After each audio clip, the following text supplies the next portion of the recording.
Selamat pagi siswa-siswi kami sekalian. Untuk kali ini saya akan membawakan tablet, tapi ini sebagian masih ya.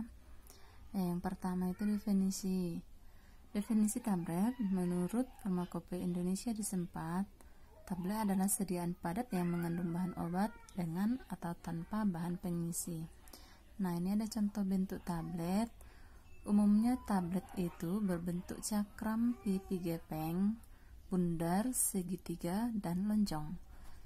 Kaplet itu adalah tablet dalam bentuk kapsul. Boli atau bolus itu adalah tablet besar yang ditujukan untuk hewan besar. Nah, ini ada beberapa gambar contoh tablet. Yang pertama itu ada kaplet, contoh barang dagangnya adalah Panadol, kemudian tablet biasa, kemudian tablet segi 4, contohnya itu Pagoda Pastiles. Ini termasuk tablet hisap juga ya, nanti akan kita bahas ke bab selanjutnya. Nah, ada keuntungan dan kerugian tablet. Keuntungannya itu, yang pertama dapat menutupi rasa pahit pada obat. Yang kedua, merupakan sediaan oral yang paling mudah diproduksi massal. Kemudian yang ketiga, komposisi tablet itu dapat disesuaikan dalam berbagai dosis. Nah, ini komposisinya itu bisa kita sesuaikan, contohnya pada CTM 4 mg, dosis 4 mg untuk satu tablet, itu contohnya ya.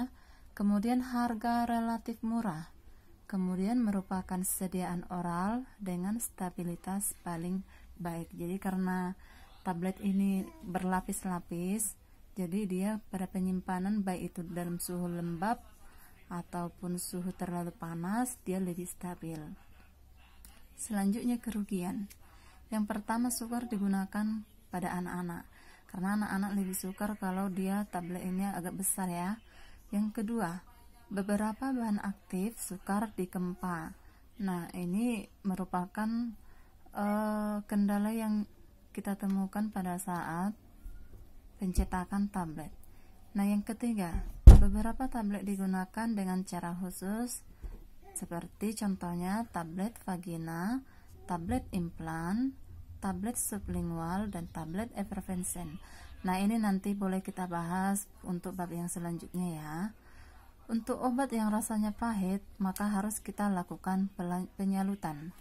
Yang terakhir, dalam peracikan, beberapa sediaan tablet tidak dapat diracik. Nah, ini nanti untuk selanjutnya kita bahas. Komponen tablet. Yang pertama, zat aktif. Ini harus memenuhi syarat yang ditentukan oleh Farmakopeia. Kemudian yang kedua, bahan tambahan atau yang disebut dengan eksipien. Yang ketiga, adjuvans atau penunjang.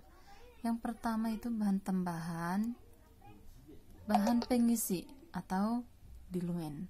Ini fungsinya memperbesar volume massa agar mudah dicetak. Jadi nanti massanya yang bentuk serbuk itu, kan contohnya itu tablet CTM itu hanya 4 mg untuk satu tablet. Jadi itu kalau hanya 4 mg kita cetak itu akan susah. Jadi kita perlu bahan pengisi untuk menambah volume massa.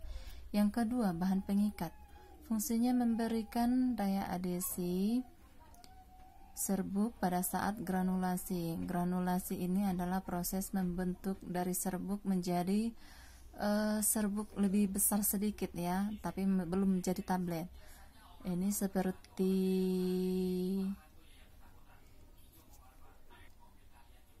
seperti silika gel ya. Kalau kita misalkan bentuk granulasi ini semirip dengan silika gel.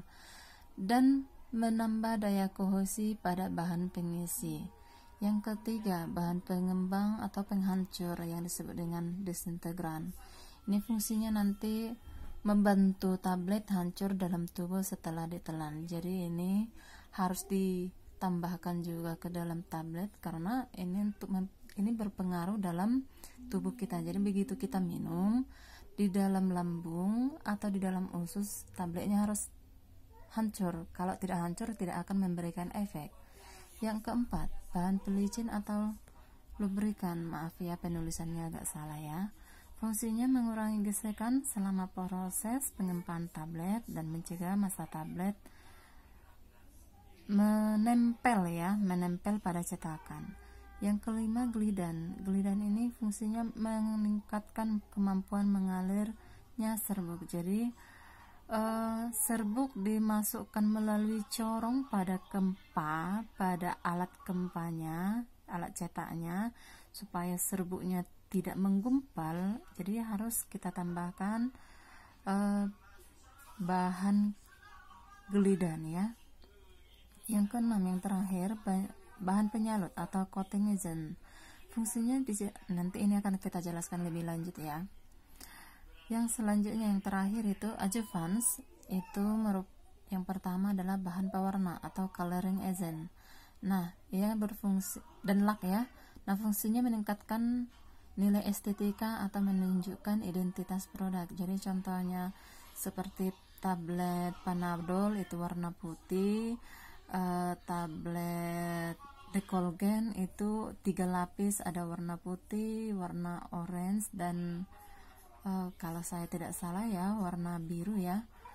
Nah, dan beberapa yang lainnya itu hanya untuk menunjukkan identitas produk ya, meningkatkan nilai estetika juga.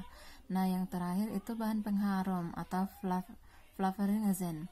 Nah, ini fungsinya itu menutupi rasa dan bau obat yang tidak enak, terutama untuk tablet yang penggunaannya lama di mulut. Contohnya ini penisilin ini baunya lumayan menyengat ya, maka kita perlu bahan pengharum. Bisa kita tambahkan seperti minyak atsiri, boleh itu perasa jeruk untuk anak-anak dan lain sebagainya ya. Ya, demikian untuk kali ini. Nanti akan kita bahas untuk jenis-jenis tablet. Terima kasih.